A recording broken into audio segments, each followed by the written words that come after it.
TMI. Confessionals of the Nerd Kind. What, dropped Thursday? It's only been out a couple of days, so we're prescient. We're on the cutting edge of this one. Yes, we are. Yeah, well, I got some things to say about this movie, so I do too. So happy Thanksgiving, everyone. Yes, there you go. Yeah, the celebration continues here at TMI. It wasn't just our Monster Fest last week.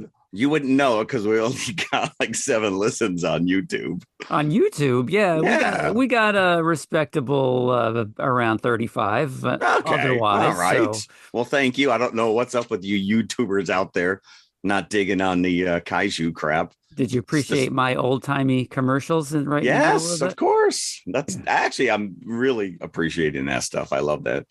But we are not talking kaiju this week. We are not. We can't do it every week, unfortunately. It's not that kind of podcast.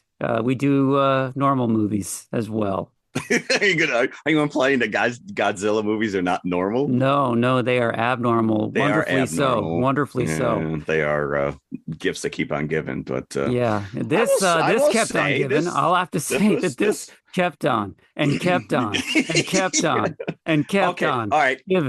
Before we even get into this, obviously, if you've seen the title of this episode, we are covering Wicked, and we're back. We should actually title this, without any advance warning, part 1 as well, because I was like, okay, what? So I'm not alone, because it's advertised as Wicked, plain and simple. As Wicked. Okay, Wimple. right. Wimple. When Wicked. I'm sitting in the theater and it is jam-packed full of families and kids, little kids. I had a lady in front of me with 3 kids on either side of her and 2 more in front of her. And she's handing a popcorn and she's going full mom mode in the theater. And I will give this lady credit. These kids sat through this movie. Oh, the kids in my theater did not sit through this movie. They were like, I was wanting to do what they were doing about an hour. just get into the aisle and get really antsy and just walk around and, vent my frustration at the time going by. So yes, this is almost a 3-hour movie. And as Jim alluded, the opening credits, Wicked, part 1. And, of course, I do my homework. I know how long this movie is going into it. Yeah. So I'm like, okay, it's an epic. It deserves its runtime. I'm like, wait a second. Did Peter Jackson direct this? Is this going to be another 3-part Hobbit Odyssey? What is going on here? So because it's based on a Broadway play, I really got the impression that we were going to get a part 1. We were going to get a pseudo intermission. And then we were going to get a part 2. And as the movie went on, it became very clear that there is another movie coming. And this has not been advertised. I actually went on Threads and I went on Instagram and I'm like, warning to everyone, this is not the full movie. But, I'm unaware of what the full story is. I've never seen the play, never read the book. Oh, gotcha. So as far as I was concerned, it could have ended at Defying Gravity, and I would have been fine with that. I would have been more than fine. So in other words, because here's the other thing. This is the worst intermission ever because we have to wait a whole year. It's not dropping until November of 2025. So you're going to have to go back and rewatch this before you see. And I assume it's going to be another 3-hour. I would assume so. Yeah, you'd know. But I read that the full length of the Broadway musical is shorter than part 1 of this movie. Correct. It is a lot more concise. Off camera, you and I just discussed it. I didn't get proper time to do my research. Usually when I come out of the movie, I like to come home and then start looking into the behind the scenes stuff. I don't like doing that beforehand. So yeah, I don't know. There are some differences and there's stuff that's added, obviously, to puff this out. They added a couple of songs, I think, what I read as well. 11 songs in this movie, part 1. We could have easily cut probably 2 of them.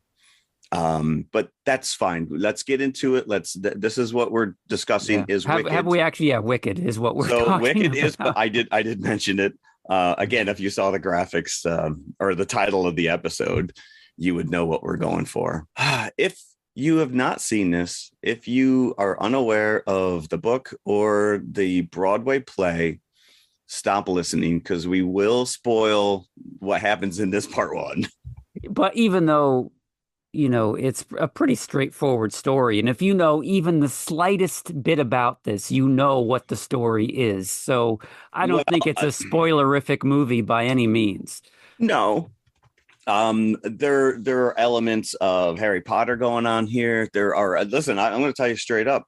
Disney owes MGM and Universal some serious back cash for Frozen because Frozen borrows from this liberally, very much so. Yes, it does. Yes, it does. Legally Blonde. There's a Carrie vibe going on here. There's a mishmash of stuff. So let's get to some news. And then you'll find out whether or not we actually appreciated this movie. But also on the back end, yes, we are talking about another Ozfest. And no, it's not the Osbournes. It is the Return to Oz. Which, again, you claimed last episode you have never seen. I claimed, and it's true. It's a true claim. I have never seen it. Because I wonder if sometimes you're like, oh, I have seen this. No, I just blocked I've never it out. It. But, this came out in that time frame when I was getting too cool for school. For school. Right. 14, 15. I'm like, I don't need to see this. And I never did. 1985. It wasn't really aimed at us per se, but it is a direct sequel to the MGM 1939 movie. And this is just, watching them back to back. This is a masterclass in streamlined filmmaking. Right. All right, so let's get into it. Let's do some news, and then we'll hit the concession stand, and then we'll get the hell out of here. So, anyways, news. Since we are going to be delving into a little bit of Disney today, Return to Oz is on Disney Plus. I thought it appropriate that we start our day with some unfortunate and bittersweet news. Jim, we know that you are a Disney file, that you love going to the Disney parks. I know where you're going.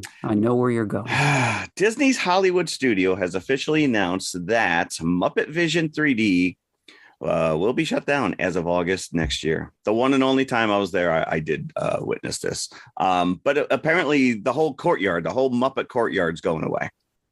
It's terrible. And that is like a full rebranded. You've been there. It's a complete restructuring of the inside of the Muppet Show theater. Yeah. So it feels like you're right in there in the TV show. Yeah. So if anybody doesn't know this Muppet Vision 3D, it's only like this little 15-minute, lack of a better term, it's a completely immersive 3D experience. I mean, you got live performers, you got animatronics going on, you got in-theater effects as well as the 3D glasses with the screen and whatnot. Yeah, you got Statler and Waldorf up in the again, live action Muppets or animatronics, whatever you want to call it. Sweetums runs around. Mm-hmm. So it's a very cool. If you're a Muppet fan, it is everything you want in a Muppet experience ride, and it's going away. It's gone. It was one of the last things that Jim Henson himself worked on. Yeah, this is the very last work he ever did as Kermit the Frog, because he died in 1990. So it's very sad. It's very bittersweet. I'm seeing a lot of people online that are lamenting this going away. This whole area is being rebranded Monsters Inc. I guess Monsters Inc. has more cachet than the Muppets.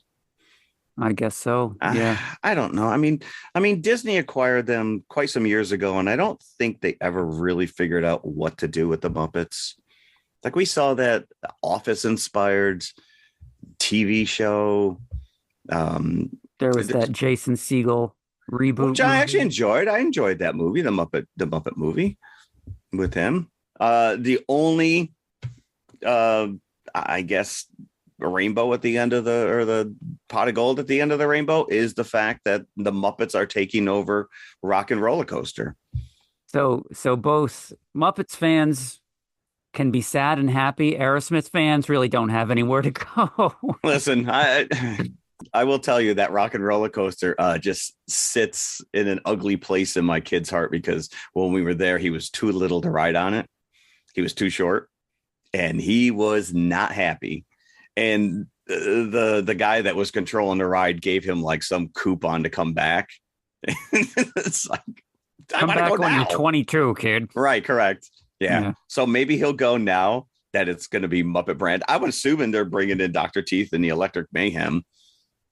If it's going to if it's be a music, musical themed, yeah. sure. Yeah. But it's still, it can't hold a candle to being in the Muppet Theater. No, you're right. But again, that's a show from the 70s.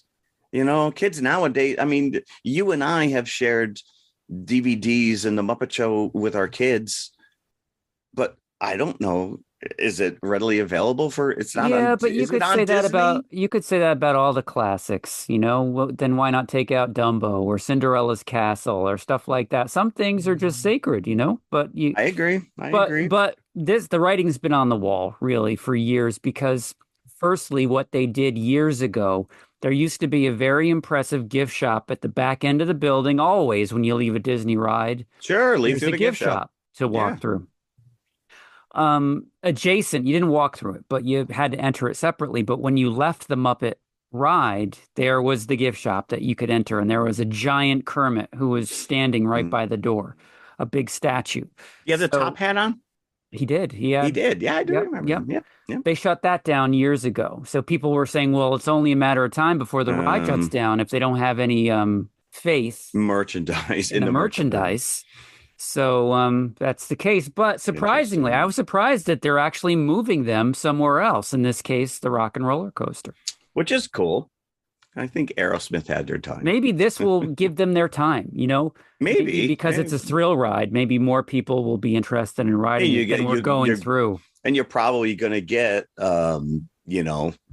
greatest hits. You probably So I imagine that it'll be like the Princess Tiana makeover of Splash Mountain, where it's the same ride, but just reworked, rebranded. Yeah. So it would make sense to still have it musical, as you said. Right. The only extra thing that I noticed, which is I'm guessing that Rizzo's Pizza Place is probably going to get rebranded as Harryhausen's. That's been gone for a long time. Oh, it's not. Oh, it's not. I even believe there it's now. Is it Rizzo's or is it Pizza Planet, or did the one leave and the other one? I could be wrong. I'm just please thinking, correct me. Come out and Somebody some out there. sushi kids, Harryhausen's. It was at one point either Rizzo's and Pizza Planet, and then it changed over to the other. So, okay. So, wow, I'm really dating myself then if Rizzo's hasn't even been there anymore. So, all right. Moving right along. Boom. That's what they need to soundtrack the ride with, the roller coaster. Well, that's what I'm saying. I'm hoping that it's the greatest hits. Let's just go right through the Muppet friggin' soundtrack.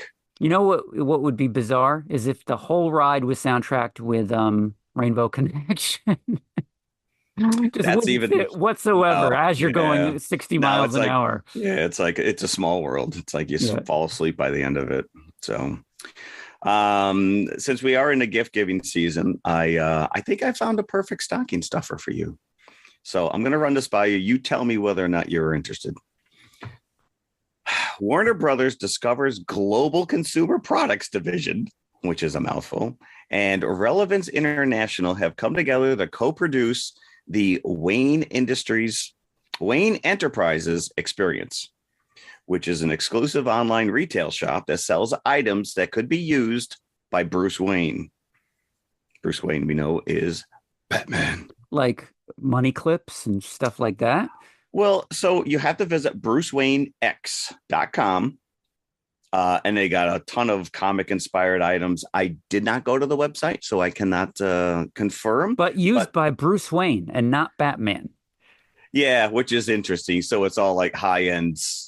All right. Well, so like what? It could a drinking glass? What are we toilet paper? What are we talking about? Oh, that would be pretty spot on. Do you think Bruce Wayne buys like 2-ply, 3-ply? He probably has golden flaked toilet paper. Probably. No, you can buy an officially sanctioned drivable replica of the Christian Bale Tumbler Batmobile. There's only 10 of them, so you better act fast.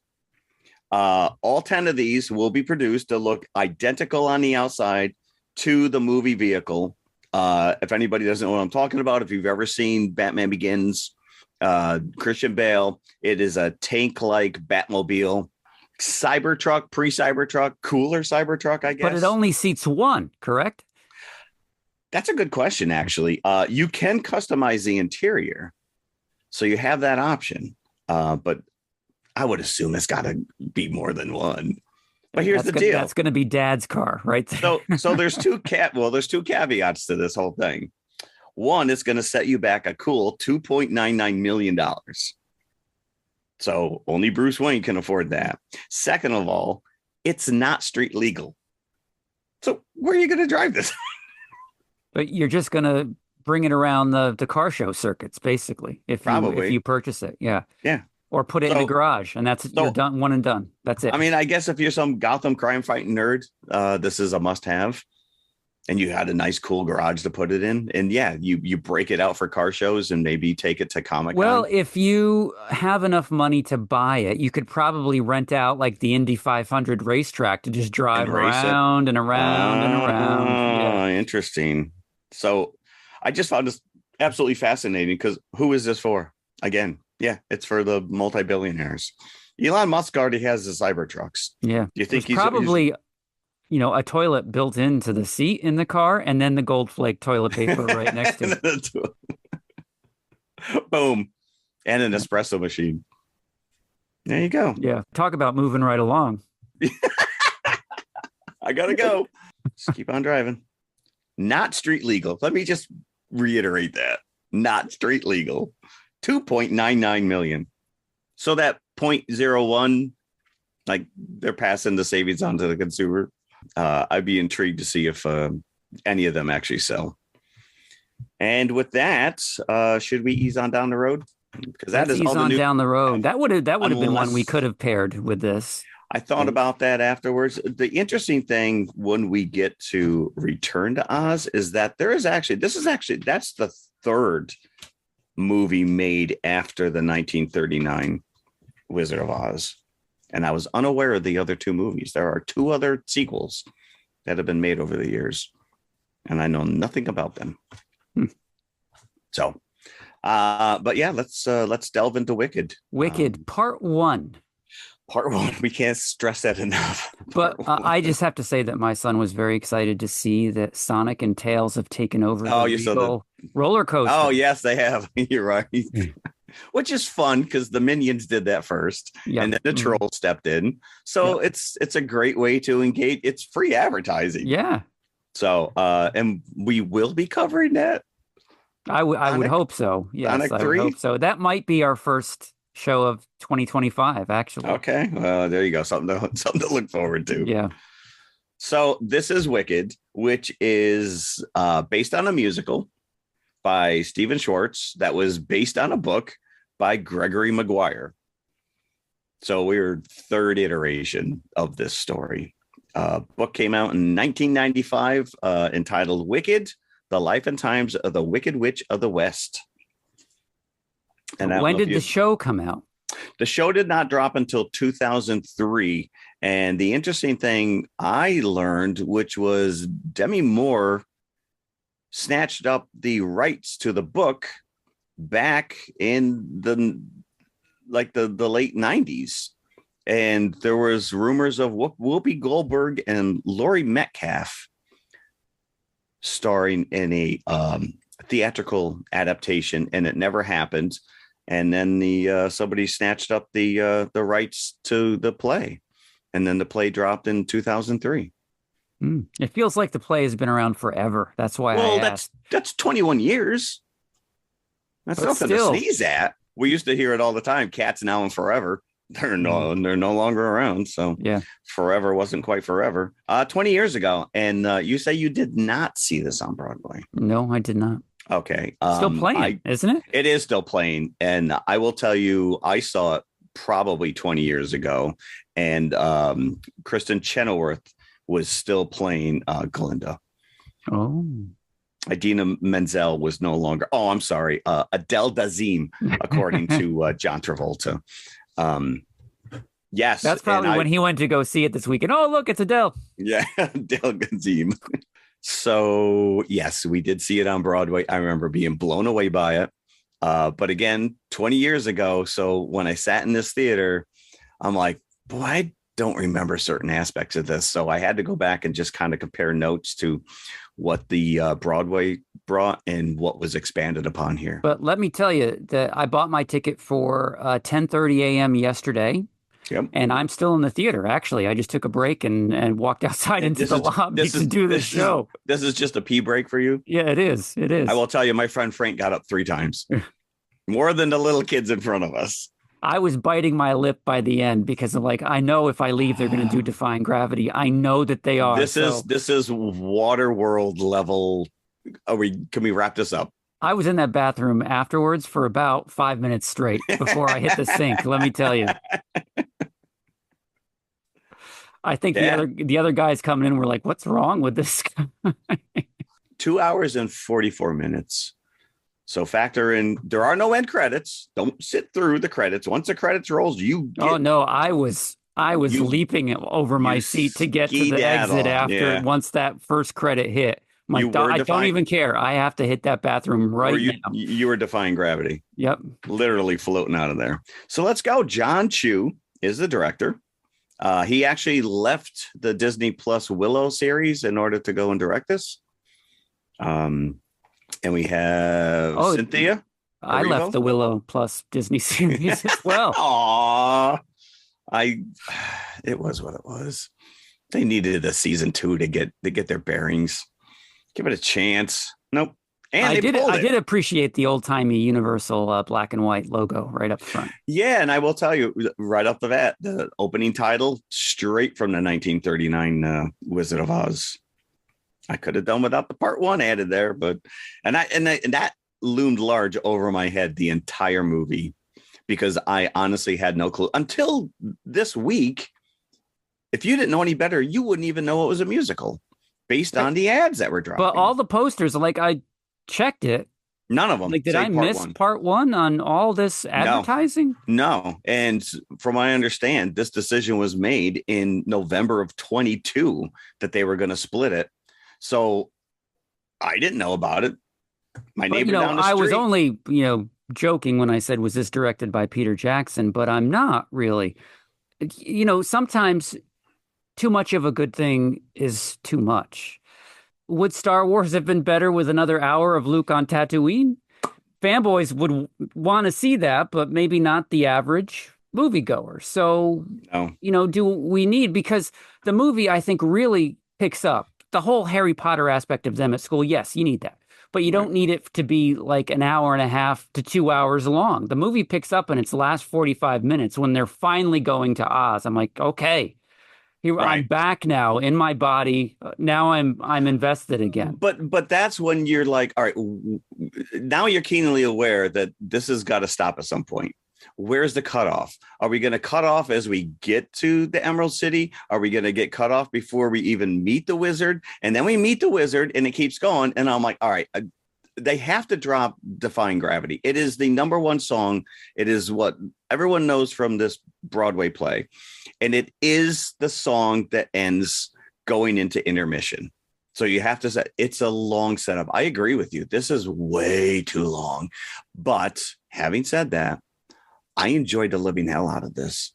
I had a shit ass grin on my face the entire time. I loved every minute of this thing. Oh, that's good. This is your Joker.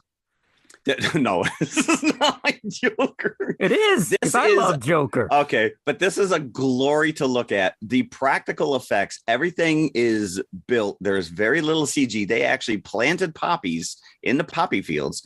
That train is a real train. It's a physical prop. The costumes, the dance sequences. There's a dance sequence that takes place a song in a library that I can't even begin to describe with these Rolodex style round. It's just a beauty to behold. It's much. Oh, I agree. But it was just, I was looking at the time. Entire time. I agree with you. There's probably 2 songs. Again, 11 songs in this. 2 songs could have gone away. And I know it's straight from the book and from the Broadway play, but I could have done without the love triangle. I know so many scenes are dedicated to that Prince guy, and he's just, Well, I think he's a caricature of any Prince Charming that's ever popped up in a Disney movie. And I think he's whenever he hysterical. shows up, everything surrounds him. Yes, So it's correct. not like Frozen where it's like he's not needed by the end. Like Right. he's integral to everything going on, and they're both swooning over him. So it's like this guy doesn't Yeah. deserve this. No, he doesn't. And I think he actually states as much that but you see Galinda, later known as Glinda. She's about as vapid as they come. Like she is Cher from Legally Blonde. Yes, that point is driven home so many times. Yes. Again, I get the gist of what she's like. But she kills it. I mean, I've got a list of the songs because I couldn't even, but there's a song. Was it popular? Well, the two of them are in their room together, and it's there's multiple songs when the two of them are in their room together. And like, you only need one. You don't need three. That is true. That is true. No, they're valid criticisms. So we get the end of The Wizard of Oz. We're immediately thrust into Munchkin Land, where the Wicked Witch is dead. And Galinda comes down and she's celebrating, and there's this glorious song, Nobody Mourns the Wicked. And it's a fantastic dance song and number. I mean, right off the bat.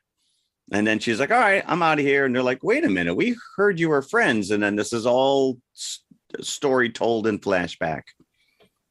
We never go back to that narrative device. No, because we know, well, I guess we're going to that's the problem. We begin with part two. This is the problem with this movie altogether, is you're giving me a backstory for a character that we already know is dead. This is like watching the Phantom Menace or anything.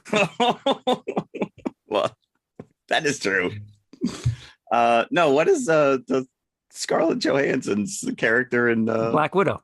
The Black Widow, where we get this whole story, whatever. But we see her birth, and so this is questionable because I think it's in the play and it's in the book, and whether or not they have to deal with this, which is the fact that the mother has an affair with this mysterious character who is voiced by Jeff Goldblum, who is the wizard.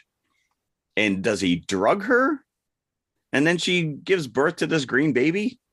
I assume that he was green and that's how she turned out that way, and that's why they were hiding him. I don't know. She has this affair, but no one's ever seen a green person. If you go back and watch that scene, you can't see the cad's face because it's all done with camera angles and shadow. But it's clearly Jeff Goldblum. And the reveal we're probably going to get in part two is that he is her father. This may be spoilerific. So, yeah. But again, we already told you straight up. But I also read that Tin Man and Scarecrow are also represented here in two major characters. Oh. Which kind of angered me even the more because the Prince guy is supposed to be the Scarecrow. What? Yeah.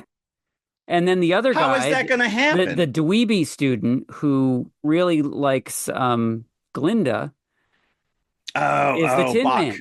Bach. Yeah. Which makes no sense whatsoever. It doesn't make any sense, and I don't buy that. And I don't think that And then, of course, that the little baby lion cub that you see is supposed to be the cowardly lion.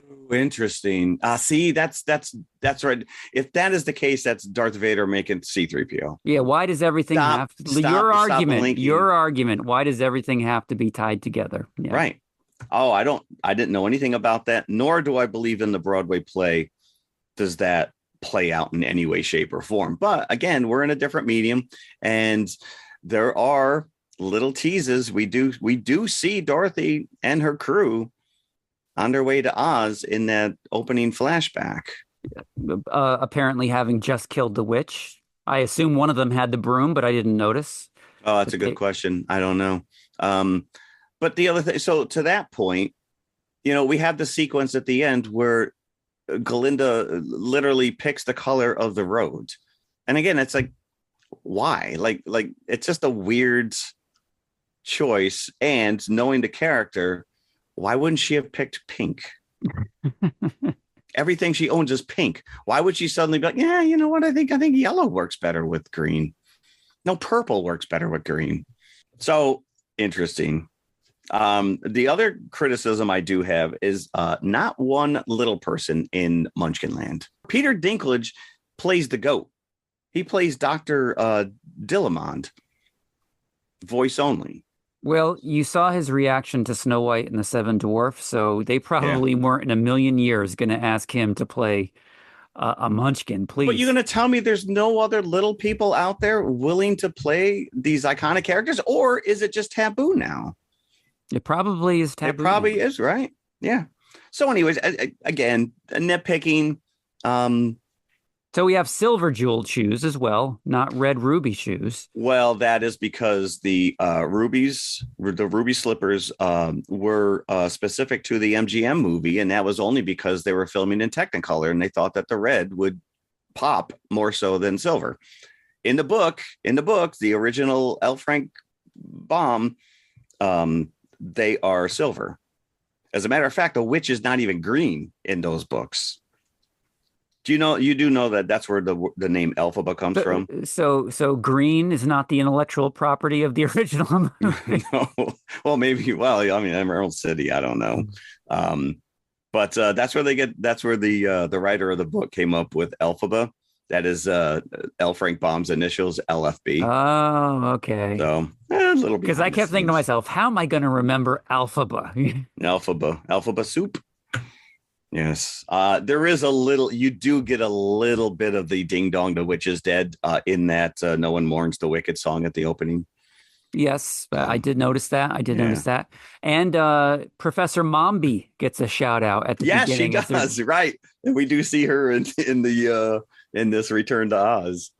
We don't see her, but we do get a shout out. I will tell you, Michelle Yeoh kills us. Although her character's name is Madame Morrible. I'm like, oh, that's only one letter off from horrible. Let me guess. She's not a good person. I didn't even catch what her name was. I thought her name was Marvel. So Madame Marvel, but I was like, she's a bad guy. Right from the minute the subterfuge of her pretending to do the. Well, we all know, right. And we all know that the wizard is up to no good. So there's this whole subplot of these intelligent animals that speak, because we know from the lion and all the other characters that they are losing their voice and they're being rounded up and taken away. Because why? Right. Well, why? The wizard at the end says that the reason that he's doing this is because there's dissension among the different people, the Winkies, the Munchkins, the Oz people. So in order to bring everybody together, he's had to create an enemy. So fake news. There's some fake news going on here. But does he need to continue with that now that he has Elphaba as a wicked witch? Right. Who's just wants to be accepted. Yeah. She's been ridiculed. I will tell you again, back to the costume. Like, I couldn't stop looking at her eyeglasses, which are so simplistic in design, but it has like an OZ kind of a feel to it. Because the nose bridge comes across the bottom and it goes up across. Little stuff like that just fascinated me. And I was so happy that I had seen Return to Oz before this, because I'm like, oh, there's the desert that surrounds Oz. Yes, you do see that in the map. Yep. I was going to call that out in the backup feature. Yeah. So they did their homework. There's a lot of little nods. You do see the ruby slippers in one of those when she's trying to doll up Elphaba and change her look, she breaks them out. But whether or not those are in fact the magical ruby slippers, I guess we'll have to wait for part 2. I guess we will. Yeah, there's a lot going on here. And so the witch's black hat was a gift from Galinda's grandmother. Yeah. That she always thought was hideous, so she tries to pawn it off successfully on Elphaba because it matches everything else she wears. Yeah, and she owns it when she puts it on. She does, and that dance. So that scene specifically kind of brings everything to a halt. But I guess at the same time, because they sneak out of the school to go to this dance club. And apparently they haven't rounded up all the jazz musician animals yet. So they're all playing instruments and whatnot. And they're having a grand old time. And then Elphaba steps in and they all giggle. And then she does this weird pantomime dance. Yeah, I was like, "Where's Wednesday? Where?" Yeah, it is. It is. Where's very Jenna much Ortega? It is very much. And you wonder which one came first. Now that you mentioned that, the boy toy there says, "Well, why do you feel bad? It's not like, this is your fault." And Glinda knows straight up that it is her fault. Galinda. Because as she was saying that, I'm like, have I been pronouncing it wrong all these years? So what is the catalyst for that? Which is it Galinda in the books and they changed it for the movie? So now she has to make it. They have to write a reason why she changed her name. And the way that she says it is Linda, like Guh Linda. Well, so here's the thing. I thought Ariana Grande, who's a bit of a goof, and she's been in some silly Disney stuff, but she kills it here. They both do. On. They both do. Yep. Yeah. They insisted on singing live. So in musicals like this, you'll go into the booth, you record the song, and then when you're on set, you just lip sync to your own song. Here they sang live on set. It's very obvious, especially with Ariana Grande. But with Cynthia Erivo, she only unleashes that voice a handful of times, like the full brunt of it. So, but I think that's the evolution of the character. The character, is coming out of her shell. And especially especially when you get to Defying Gravity, she is, she now realizes that she's been betrayed not only by the wizard who thought she was going to get, let's turn me normal colored and I can go live a normal life. But even Michelle Yeoh's Dr. Morrible is in on this as well. And she wants none of it. So this, I don't remember this. I guess it is in the play, the what is it? The Grimoire, this magical book. Nobody could read it in all of Oz. Right. So when the wizard shows up, he pretends that he could read it. I don't know. Right? Oh, e pluribus unum. Oh, he can read it. Yeah, because this guy is, he's a shyster. Yeah. But she can. Yeah, and that's a nice sequence too. So we do get a cameo by Kristen Chenoweth and Idina Menzel when they reach Oz, and there's like a stage performance that kind of tells them the history of where Oz was and when the wizard came down in his balloon. And as they're singing this, because they're two hosts or two narrators giving this show presentation of the history of Oz, but they're in competition with each other as they're presenting it. Yeah, and it's fun. I mean, you either know who they are or you don't. I mean, they're obviously very, if you're a fan of the musical. Yeah, the lady behind me was losing her mind. So I'm like, all right, it's cute, it's funny, I laugh, but it's not that funny. But like you said, by that point, you're like, all right, let's just get this over with. We're now at Oz. You wrap it up. Yep, here comes another song that doesn't really have anything to do with the ongoing plot. So here we go. Yeah, especially we get a song from the wizard. And again, going back, so he's got this grand schematic, this 3D miniature of Oz with all the buildings, and this is like the future or whatever. And then he's got the little road is all lit up, and they get to choose the color. I'm like, who's painting that? That's got to be like 50 miles worth of road. He can do whatever he wants. He's the wizard. Well, but that was everything. Like the bigger question is who built that model? That was like a Walt Disney right? Yeah, level kind like of a model level. Yeah. He even had a little statue of himself. And look, by the way, I actually made a witch. How do you know she was going to wear that? That was by the way, I think that was the same little witch statue that they used in Agatha All Along. It looked very similar to me. That would be good. Oh, I got to go back and rewatch it now. Yeah. That's interesting. So Elphaba reads this Grimoire. So she is the chosen one. And if he is her father, so she's half Ozzy and half human, and that somehow gives her this power.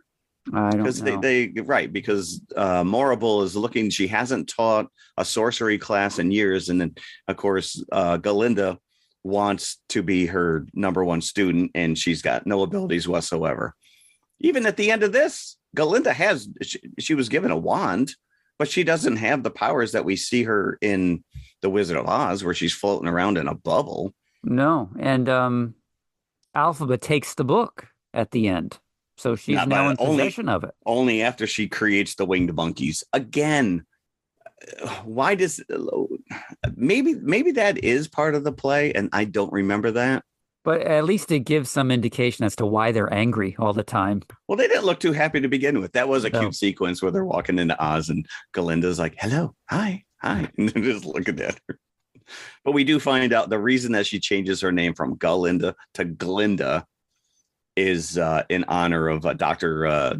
Dillerman, because he is taken out of school. But she only did that to impress the prince guy. Well, that's all she ever does. Just like he was. He's self-absorbed. He even said, but at least he admitted it, that he's just. But that's why I was so upset when I read this, that this guy's supposed to be the Scarecrow. It's like, that's not my Scarecrow.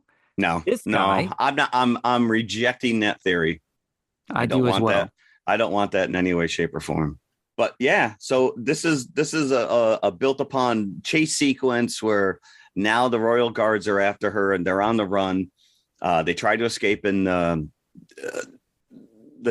wizard's balloon.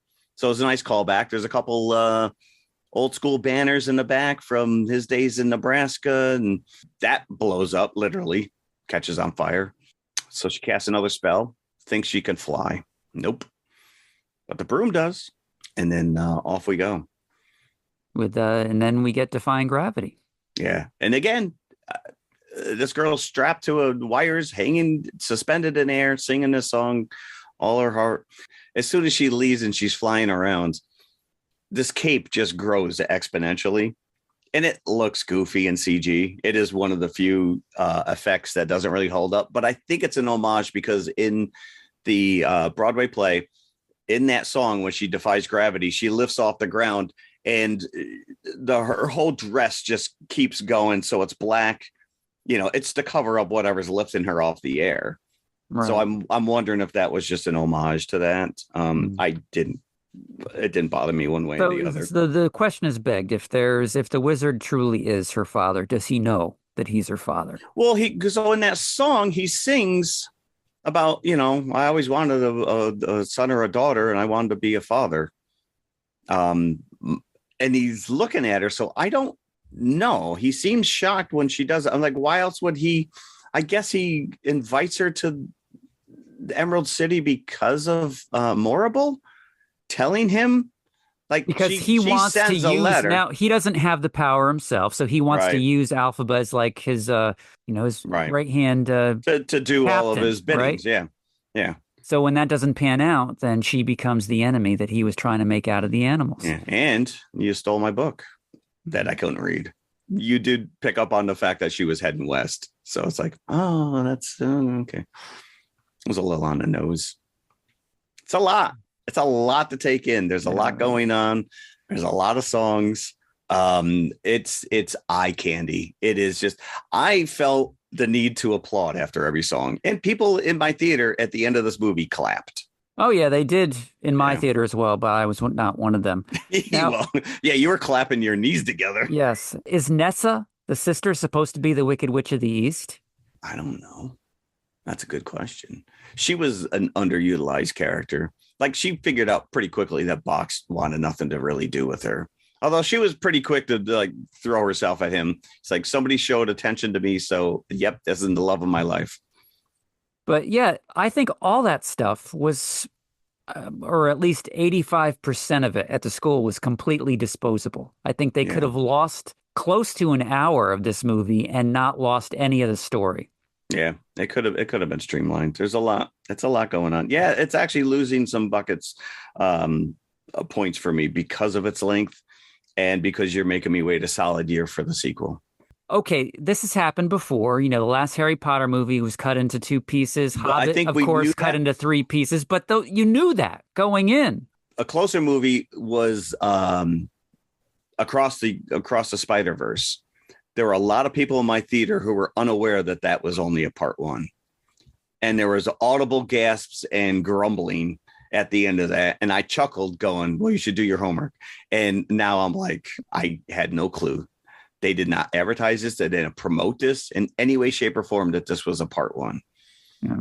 And again, I enjoyed it. I thought it was spectacular. I'm going to highly recommend this movie, regardless of its length. But no, going in, it's a part one and it's a 3-hour extravaganza. Don't get the large drink. And like I said, there were a fair amount of families with little kids. And for the most part, these kids sat there. So you're right. There's a lot of stuff that goes over the head. They don't need to deal with, her emotions on whether or not she likes this shallow prince. Is he or isn't he intelligent enough to? Galinda, for the most part, is a one-trick pony. She does show a little bit, she does stick with Elphaba at the end, but we all know how this turns out. We all know how this ends. And so here's my other question, which is, in the play, you never see Dorothy. You only see like a shadow silhouette of her throwing the water. And we get that end sequence really right at the beginning of the movie. So I'm wondering, does she have a bigger role in part two? Are we actually going to see Dorothy? Are we going to kind of see that play out a little bit? Because that's out of left field. Out of all the stuff that's going on with this witch and dealing with the wizard, now all of a sudden this kid comes along and just throws water on you and you're dead. Yeah, there was that one throwaway scene, right? About the rain. Oh, we don't want it to rain on you. Right. Yeah. Okay. So how do we know that? Mm-hmm. Does she not? So she's never showered. She's never cleaned herself. And she keeps the empty liquor bottle that her mother used to cheat on her father.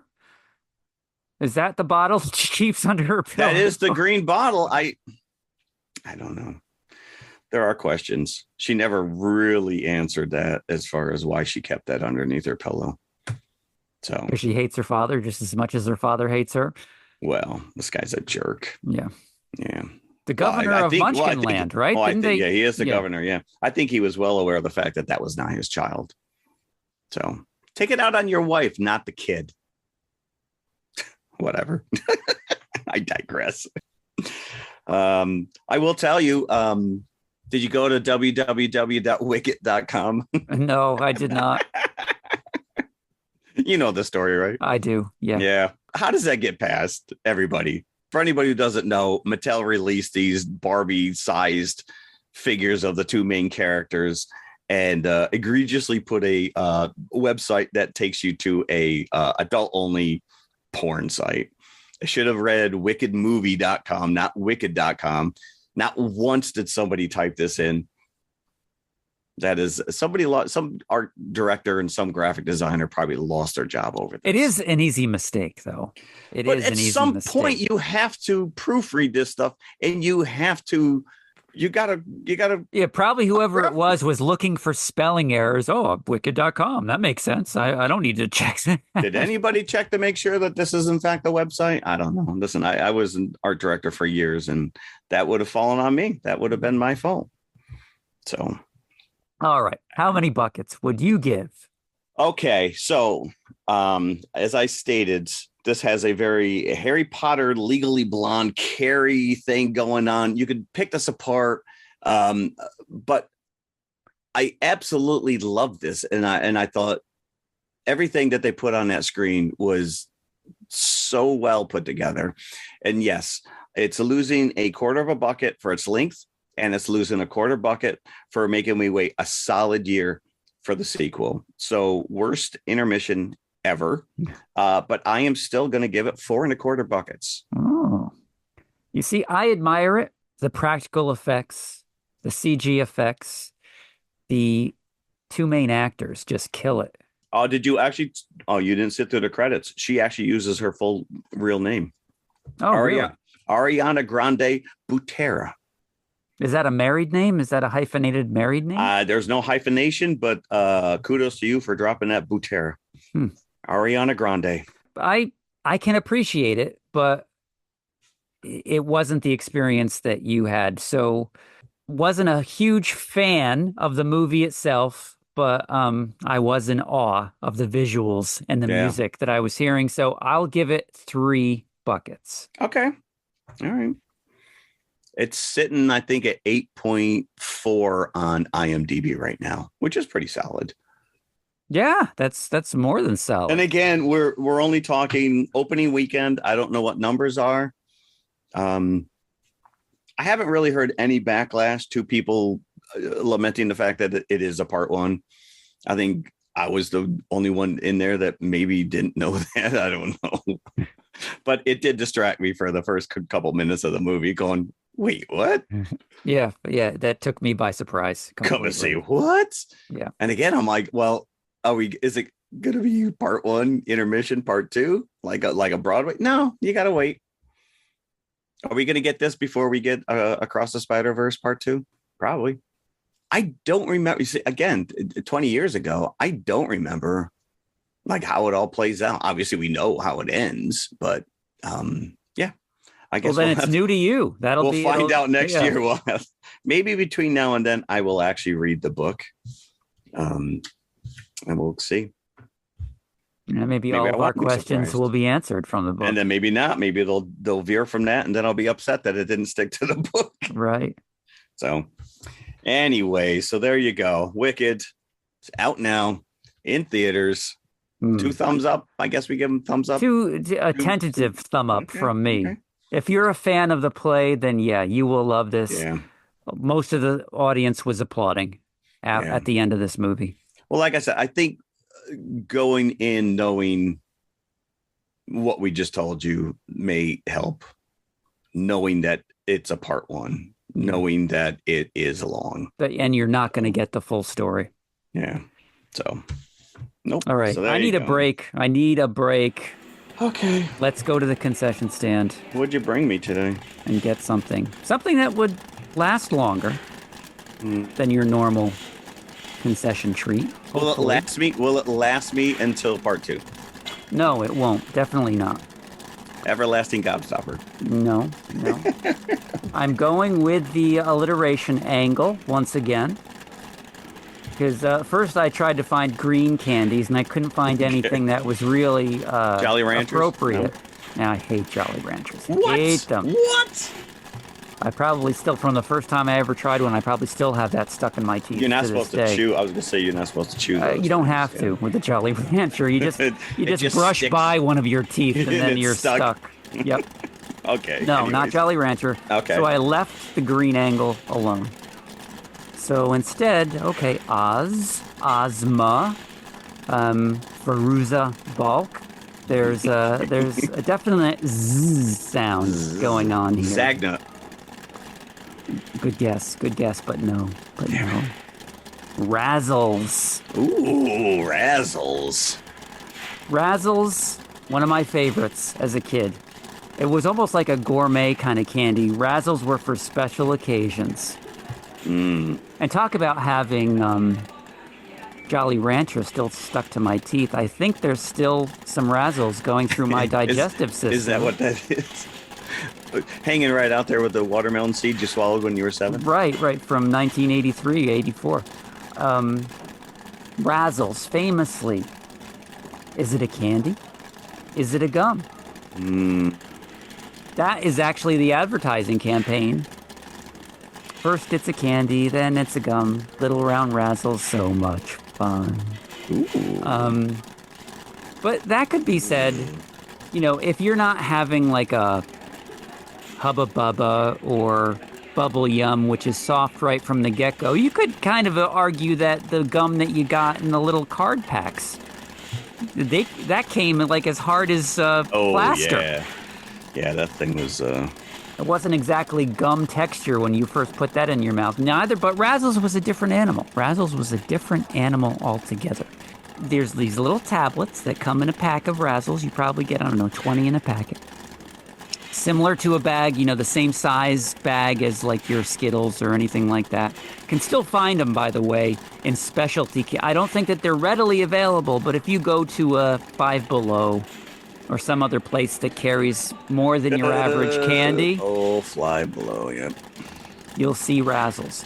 Okay. Now, came in a little solid tablet, and usually about 5 flavors like your normal, fruit candy normally comes in. But the difference with this one is the texture. of Razzles. When you put this thing in your mouth and you chewed it, it suddenly broke apart into like powder in your mouth. Yes, and they have like they're round, like with like little bumps on it. Little bumps. Yeah, so that like hits your taste buds right away. You bite into this thing, it disintegrates into your mouth as powder, and then magically turns into a gum substance. Turns into a gum. The powder tightens together. It's almost like venom. It's like the symbiote. Is there a single natural ingredient in this thing? I don't want to read you the list of chemicals. Don't talk. Listen, RFK Jr.'s coming after these. Because the list of chemicals is actually in front of me right now, but if I read that to you, it's going to be like me sitting through the first hour of Wicked, so I'm not going to bother. It's that long, huh? But yeah, the powder tightens together and turns into a gum. Now, because it's a little tablet, it's a tiny piece of gum. So the flavor doesn't last long. It's like juicy fruit level length of flavor for a Razzle once it's a gum. So that's why I, as a kid, swallowed them. I swallowed every Razzle that I ever ate. I never spit it out. Well, no, I wouldn't want to spit it out either. I'm pretty sure I swallowed them. I think, I would never swallow a Hubba Bubba or any, because it was a big wad of gum. That is true, and we were told not to swallow gum. Right, and I listened, but for the most part, Razzle's tiny, so I'm like, this is okay. It was a candy after all. It's a candy. It's a candy that just subsequently turns into a gum, so it's an after effect. It's like, yeah, it's fine. That's fine. I'm going to swallow it. But yeah, I loved it. I loved Razzles. Yeah. History-wise, introduced in 1966. Oh, they've been around a while. Produced initially by the Philadelphia gum company known as Fleer. That made the trading cards? Yeah, that's. Really? I was thinking to myself, wait, was it Fleer that made the cards? Well, and the gum Tops, with the but cards? Fleer is another one. Tops, Fleer. Okay. Yeah. The inventor, a Pennsylvania chemist named Robert Butcher, spelled B-U-C-H-E-R, not the classic Butcher. Interesting. In 1963, won a U.S. patent for Razzles.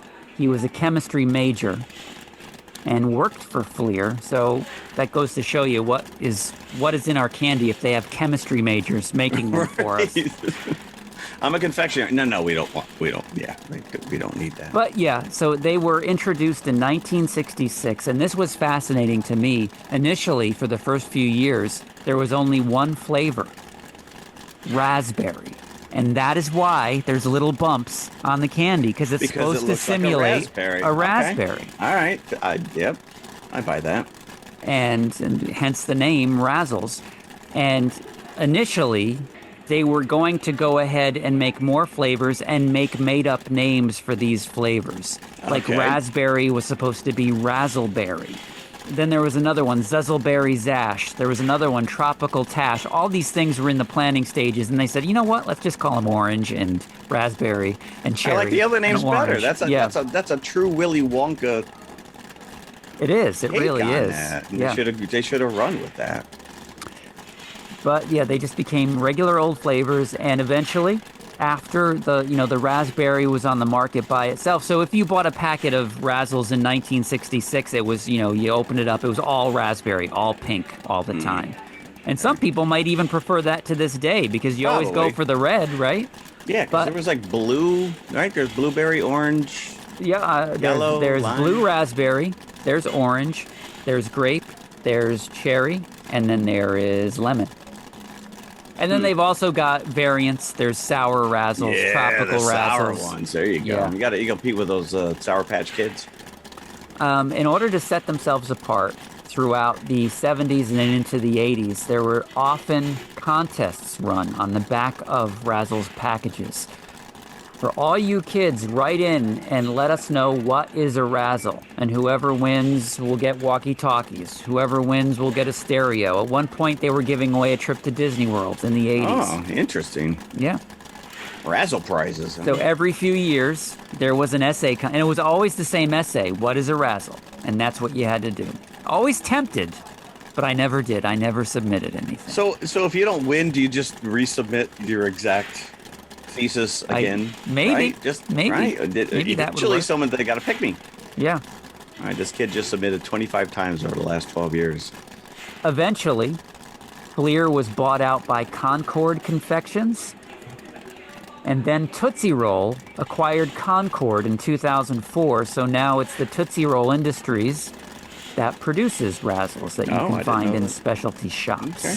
So there's not much to it, but But they are fun. I do remember Razzles. I want to say that they're still on the shelf. Like if I go to the grocery store, that I may still see them. Oh, you can actually get them in a grocery store. That's impressive. Yeah, I'll have to confirm that. Razzles, nice. And you're right. Yeah, they got the little bumps all over them. So I never knew. As a kid, I had no idea what those bumps represented, but makes sense. Raspberries. Yeah, sure. They're all raspberries. Yeah. I like it. So grab a bag and off we go. Let's go back to the theater for another trip to Oz. Yeah, we're tripping down Oz Lane here. Although you can find this one on Disney Plus.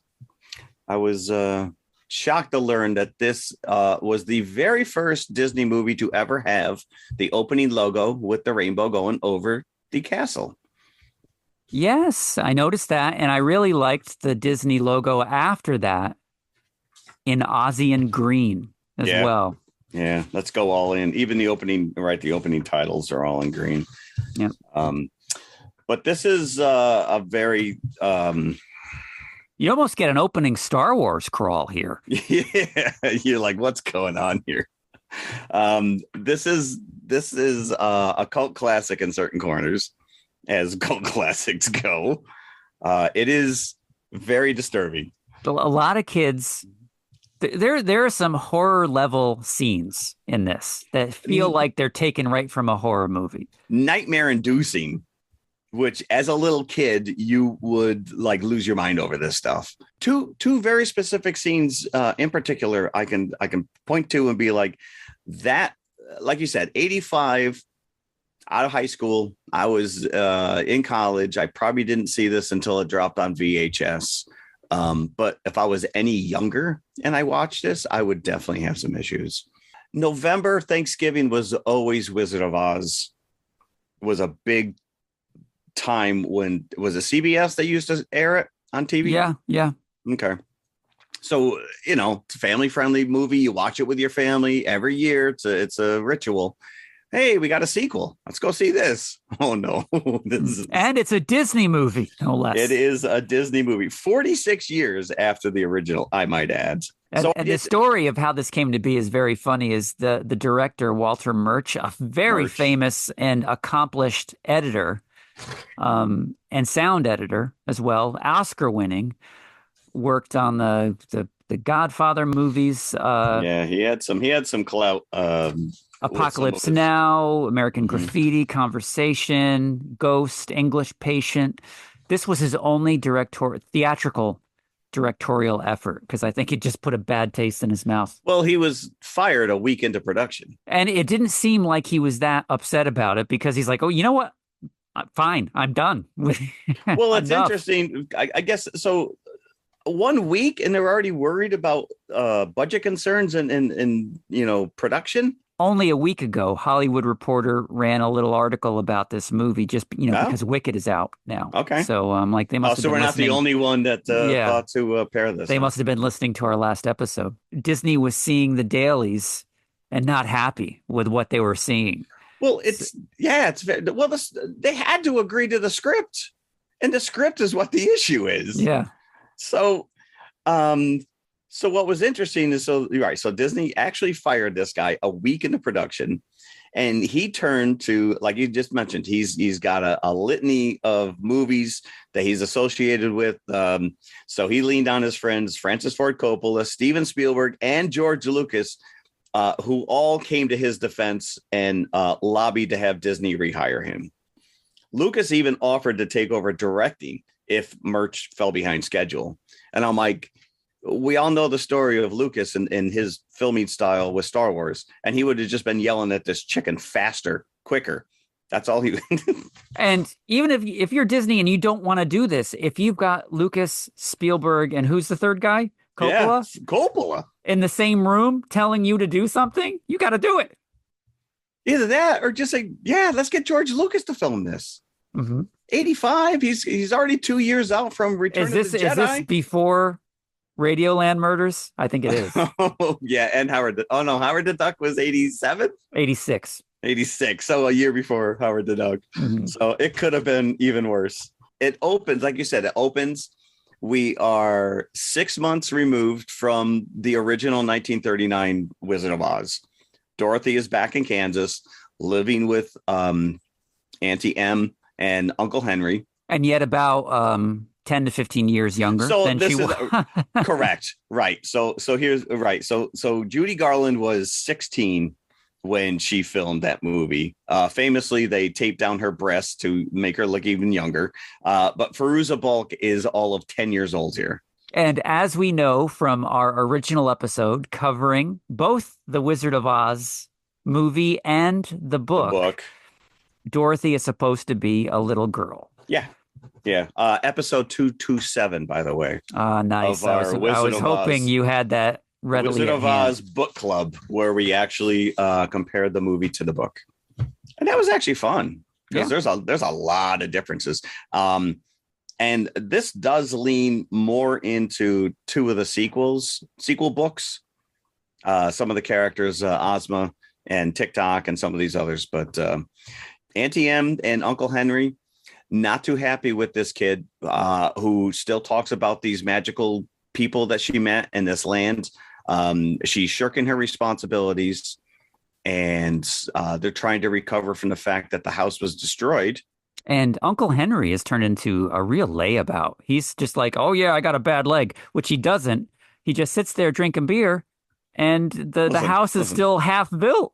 Listen, if I could get away with that, the Auntie Em was collecting eggs. She was doing the hard work there. And so he was like, yeah, I've worked long enough. As you're looking at these surroundings, I'm like, I bet Dorothy wished she never left Oz at this point. No, it's a heartbreak. So this is very, very downbeat, because they weren't well-to-do to begin with, and now they're almost destitute. The farm's in foreclosure.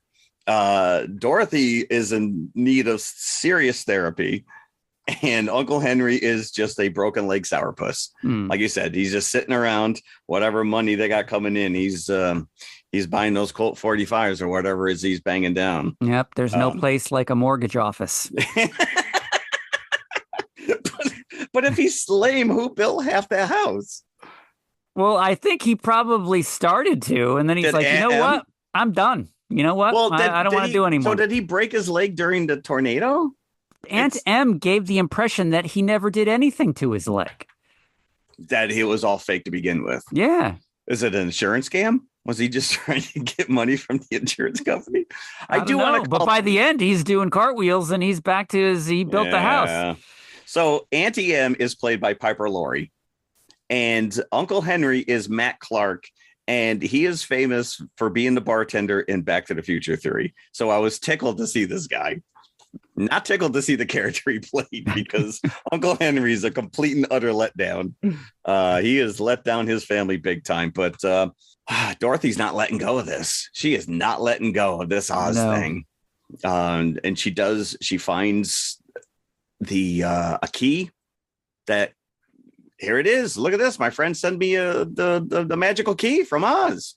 And she's like, Dorothy, that's the key for the old house. Can you help me just gather these eggs? So they're up at 1 a.m. worried about her. I'm like, you got chores to do in the morning. What are you doing at 1 a.m., people? So it gets to the point where they bring her to a shrink. They drive their horse and carriage through town, which is Franklin, which has 2 buildings. Yeah. They go straight through the town to Cottonwood Falls, which is like a full day. And this is the thing, which is Toto is left behind. So Toto is not a part of this adventure at all. Nope. And Toto knows that something bad is going to happen because he's howling as Dorothy and Aunt Em go out of sight over the bend. And that's actually a really nice scene of the dog in the foreground howling as you get the silhouette of the wagon. And then you got this little dilapidated barn.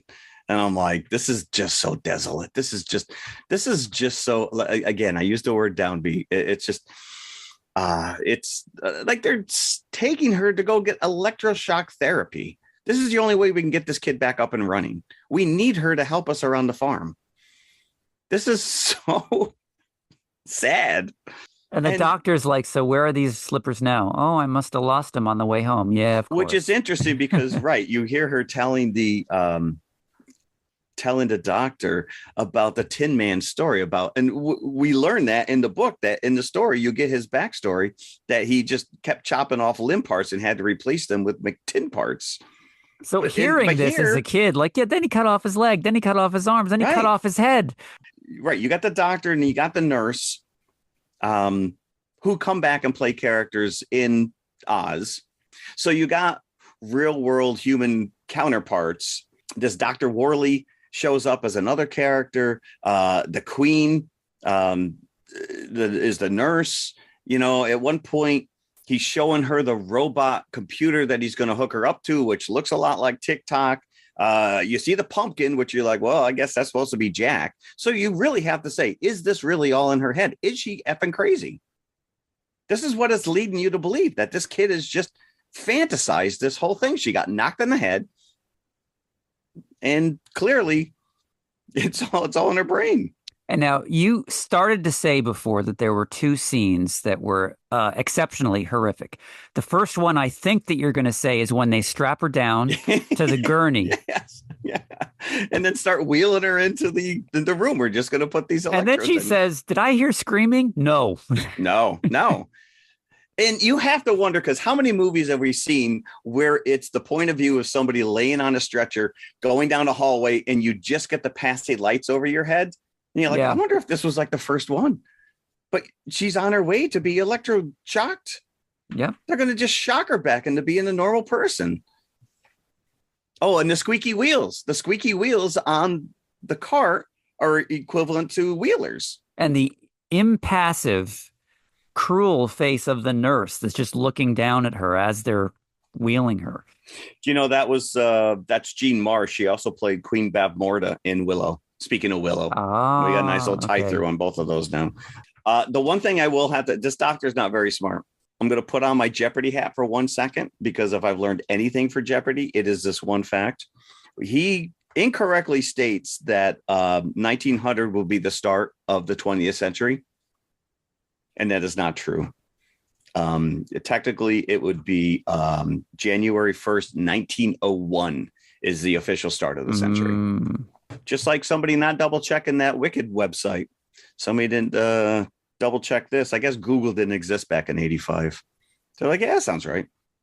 Incorrect. So yes. So this whole opening sequence is just horrible. Aunt M leaves her in these people's care. Like you said, strap her to the table. We're going to wheel you in. And then lo and behold, there's a storm that blows out the electricity. Right before they're about to flick the switch on the electrodes that are going to shock her. And the nurse, of course, looks like she's about to enjoy it. So I'm pretty sure. Yeah. And there was another little kid in there. So this is not the first time they've done this. Well, the little kid is Ozma, so she's not really there. Okay. The other girl that breaks her out. But she helps her escape. So again, is this little girl really there, or is it in Dorothy's head? The nurse is in the same scene chasing them together, but you don't know if she sees both of them or not. Yeah. So it's never really clear, but yeah, they run into the rainstorm, and then, they jump into the river. A raging river. Yeah. So, and this is all shot very dark, very dreary. It is not uplifting in any way, shape, or form. And you're like, this is just horrible. Maybe Dorothy should just get electroshocked and just be placid. Yeah, let's go pick the eggs. She's got her little chicken friend, Belina. Yes, which switches off from an animatronic chicken to a real chicken. I think you can thank Jim Henson for that animatronic puppet. But didn't they say something about chickens and Wicked? Because everybody freaks out when all the bad guys in this movie freak out when they realize that she's brought a chicken. A chicken? Yeah, they seem to be very well. It's a talking chicken at that point, which is very uncommon. Yeah, there's like 40 chickens they use, live chickens, for the live sequences. But so she wakes up in the river in like a a chicken coop, like a cage. And all of a sudden the chicken's with her. She left the chicken on the farm. And now the chicken's with her. And it can talk. And she's 20 minutes into this conversation before she says, wait a minute. How are you talking? That would have been my first question. Nope. Making me think this kid does not have a firm grasp on reality. So they end up in the deadly desert. Yeah. So suddenly there's no water anywhere except for that little puddle that she's still in this chicken coop with the chicken. And they're in the middle of a desert. And is it Belinda, the chicken, that tells her that she can't step onto the sand? Yeah, I think that she is right. Why? I have no idea. But yeah, the chicken seems to know more than anybody. What's so really going on. She skips along on the rocks. Yeah. The rules of Oz. And this is actually a nice little sequence because the rocks have these shifting eyes that are going back to the bad guy. And Mombi, is it Mombi? It is the Gnome King who is the ultimate bad guy. Yeah. But these are like old school claymation eyes and mouth that are shifting around the rocks. Yeah, and some of them are just animation on the rocks. Yeah, no, it's pretty well done. It's for 1985, it's the effect is there. Mm-hmm. But that's where we get. Not only do we get a ham sandwich tree, but we get the lunch pail tree, and there's a ham sandwich in it. And I'm like, I'd kill for a ham sandwich tree. Give me some seeds. Do I need to plant a pig in order to grow these? Because I want one. She finds her old house as well. But there's no Munchkin land. No, it's all dried up. It's gone. It's gone. But then she finds the yellow brick road, but in disrepair. Yeah, it has not been maintained. Infrastructure has just gone downhill in Oz. So has it only been 6 months in Oz? Well, that is a good question because she did leave the Scarecrow in charge, and he is nowhere to be found. He has been kidnapped or taken into custody. But let me tell you, it takes her much quicker to get to Oz in this movie on the Yellow Brick Road than it did in the original because it's just one scene to the next. Suddenly, she's in Oz. Yeah. I'm pretty sure that she's still trapped at that table and just getting electrocuted, and that's her way of dealing. So, but she finds her old house. Like you said, they see the chicken and freak out. These wheelers, the minions of the Gnome King that are on all fours are wheels. So it's just actors that are somehow, wheeling like with roller skates, but on their hands and feet. And they got the extended arms, so they almost look like, wheeling the chopper bunch. It was something like something out of Dark Crystal, because especially because they have hats on that have faces. Yeah. When they look up, it's a real face. I was like, you should have kept looking down because the hat is more freakish than the real face. Joker level maniacal laughing, chasing her around. It's terror from the minute this movie starts. There's nothing fuzzy about this at all. So she sees the Tin Man turn to stone. So now this will also raise the question, is the Tin Man really alive? Because it's said that anything living turned to stone. Yeah. But he's a Tin Man. How did he? I guess so. I guess he had a heart. But you're right. And I think a lot of that had to do. The reason that came about is just because of cost. It was all just production cost. They just couldn't afford to create a Tin Man and a lion, and so they just conveniently made them stone statues. We'll come back to them at the end, and you'll see them once she frees Oz. So, but this is also where we do get a clean view of the Gnome King, and we're introduced to TikTok. Yes, Wilford Brimley made it to this movie. Did he have diabetes? Yep. She winds him up. Oh, well, I don't get old. I don't ever die. Yeah. This is actually Tim Rose does the voice, and he is well known for Admiral Akbar and Howard the Duck. He is a ILM staple. The one fascinating fact I learned, which is gymnast Michael Sundin had to stand upside down with his legs bent. I was thinking, how is somebody in this suit making this thing walk? Literally, so TikTok is this big round robot. Well, like you said, a big mustachioed head. So a gymnast he's upside down with his arms inside the legs to move it, with his feet folded up, and that's how this thing moved. Fascinating. It's crazy when you think about it. I was almost hypnotized whenever this thing was on screen and walking. I was like, Yeah, how? because he's well, same thing when you get to Jack Pumpkinhead. Because clearly you're looking at this thing, you're like, there's no way that there's a human in this thing because he has no neck. He's got a stick for a neck. It's like Jack Skellington, but in reality. This is actually what influenced Tim Burton to create Jack Skellington. This is the forefather of Jack Skellington, Jack the Pumpkin. And again, Muppets, it's very well done. These are all practical creatures. Where clearly in the MGM 90, the 39, they're people in suits and whatever. But this is a little more. This is closer to what the books are.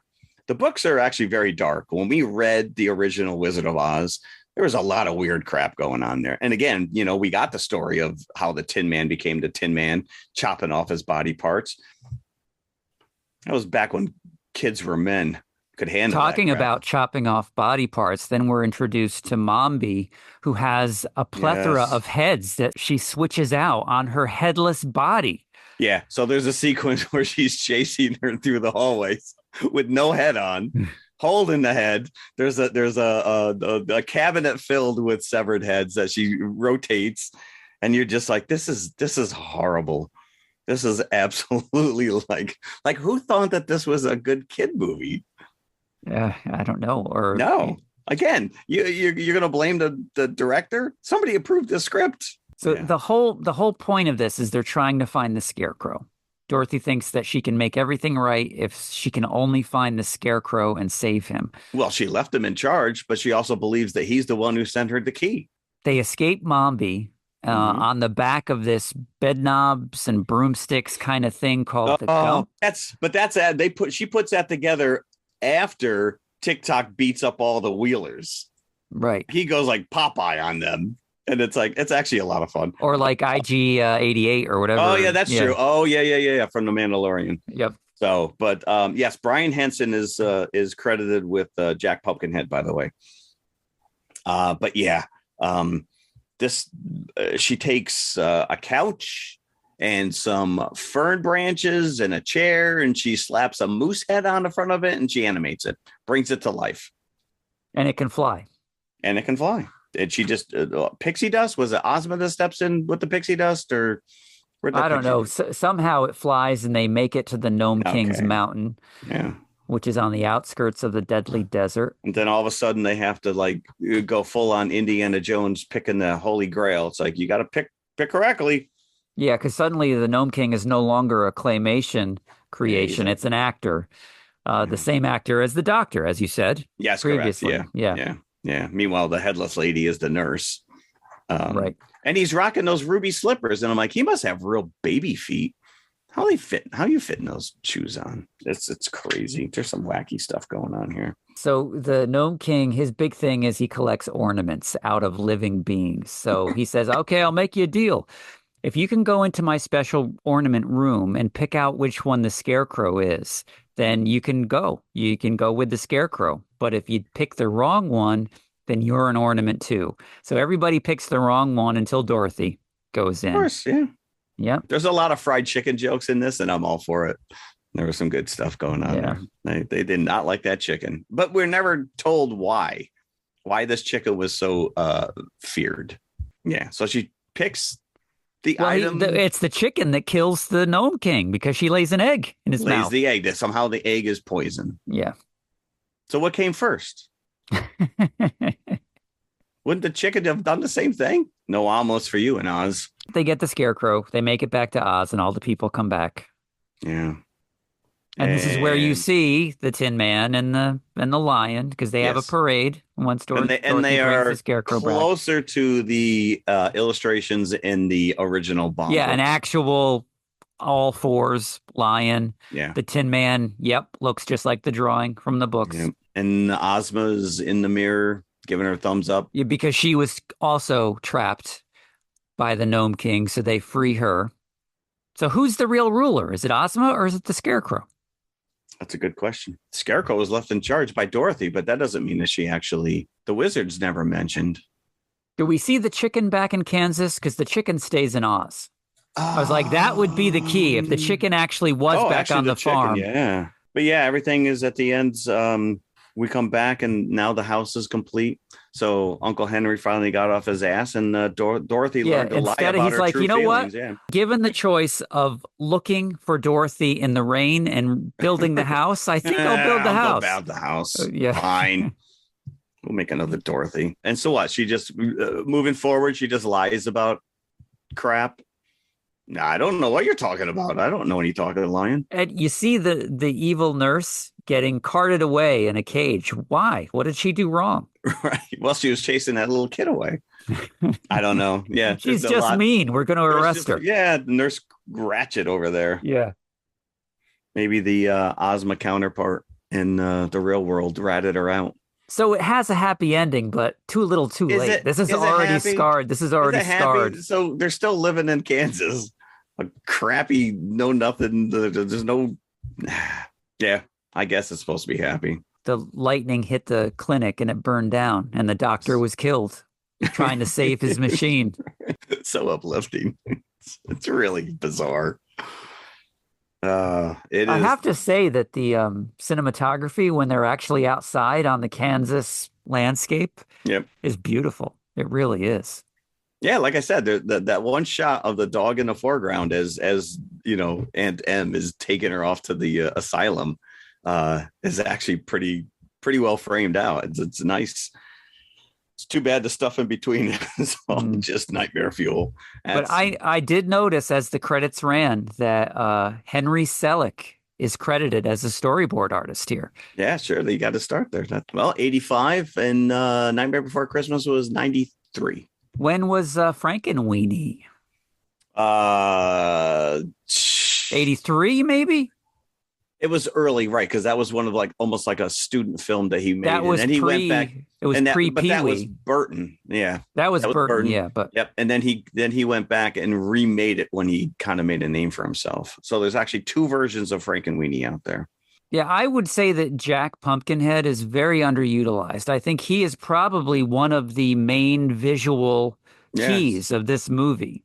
Right. But as a character, he's kind of pushed again, because he's pretty quickly. Pretty much a marionette. Yeah. So it was probably hard. And again, they were constraints with budgets and they just kept cutting back. And like I said, we just mentioned that, the fact that merch was pretty much fired after a week.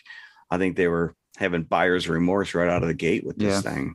I don't know what the numbers were, what this actually did in the box office. Budget, it cost $28 million to make, and it made $11 million at the box office. Oof.